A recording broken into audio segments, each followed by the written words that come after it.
Rockies take the lead. Carmelo Anthony found the opening and it's put down. Anderson had a pad down on the ice. The Broncos will have the football. Denver touchdown. Colorado Sports Connection.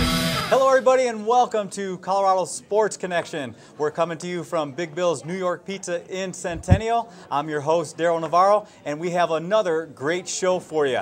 Our guest today, Colorado Rockies radio play-by-play announcer Jerry Schemmel. And later in the show, the 5A state girls swimming champions from Regis Jesuit High School. Jerry, I know you're a big-time athlete. Have you ever done some swimming? Actually, I have. I swam in high school, and I actually, back in my late 20s, I was a professional triathlete for a couple of years. I nearly starved to death doing that, but yeah, I had some swimming background there and did triathletes with swimming. So yeah, I love swimming. I'm anxious to meet the girls today. You know, we've got like 21 girls that are ready to come on here, so I can't wait to hear their story. But first, let's get to your stories because I know you have a lot. First of all, congratulations. Colorado Rockies play-by-play radio announcer after, what was it, 17, 18 seasons with the Denver Nuggets? Yeah, 17 and a half years, yeah. And how many people can say that they were the play-by-play announcer for an NBA team and a Major League Baseball team in the same town? Yeah, I don't think there's too many of us, and I feel very fortunate. I really do, Daryl, and I mean that sincerely. I tell people all the time, I thought I had the best job in the world with the Nuggets. I think I have the best job now with the Rockies, but I didn't think I was ever going to do Major League Baseball. I thought I was getting too old to get a job in this league, but I was fortunate enough last year to get the job when they had 220 some applications for the job. Can you tell us, if you don't mind, how that came about? I mean, here you are, you're having a great career with the Denver Nuggets, and all of a sudden there's an opening for the Colorado Rockies. If you don't mind, can you tell us how that process went? Yeah, I'd always wanted to do Major League Baseball. I played college baseball. I coached on the college level for several years, and I love the game. It's my #1 love in terms of sports, and I always had that goal of being in Major League Baseball, and I could never get that job. And I was in the NBA for all those years, and I kind of wrote it off the last couple of years thinking it's not going to happen. I'm just getting too old. I'm getting past the point where they want to hire young guys. They don't want to hire old guys like me. So I heard that Jeff Kingery was going to retire, which he did after 17 years. And ironically, I replaced him with the Nuggets 17 years before this.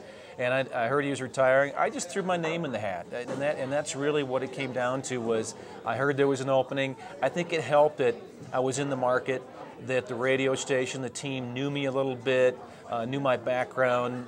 Some of them knew me personally, and I think there was a comfort level there that kind of got me over the hump. But I was fortunate.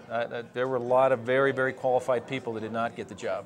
Now, this has to be no secret to you. Everybody loved your calls for the Denver Nuggets. Now, does your people become an awareness of you? Does a lot of that depend upon the team's success? Yeah, I think so. I think when you're winning, there's always more exposure. There's more people watching. There's more people listening to the radio when your team is winning.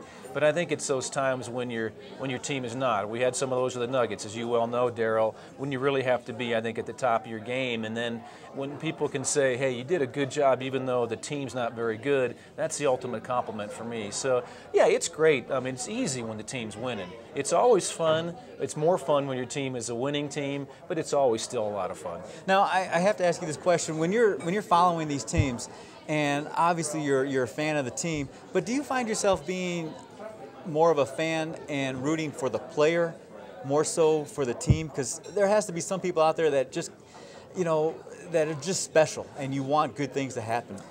Yeah, I think there's that tendency. I've always tried really hard not to go that direction, and that I was the announcer of the team. I'm not the announcer for Carmelo Anthony or for Troy Tulowitzki. I was for the Rockies and the Nuggets, and I always try to keep an even keel and not, even though I had preferences for players, we all do. We like some over others. All announcers do that. You try not to show that on the air.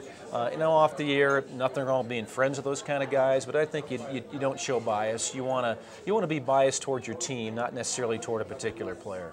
We're going to take a quick break, and when we come back, I'm going to talk to you a little bit about your first year with the Colorado Rockies. When we come back, we'll continue our talk with Jerry Schemmel right here on Colorado Sports Connection.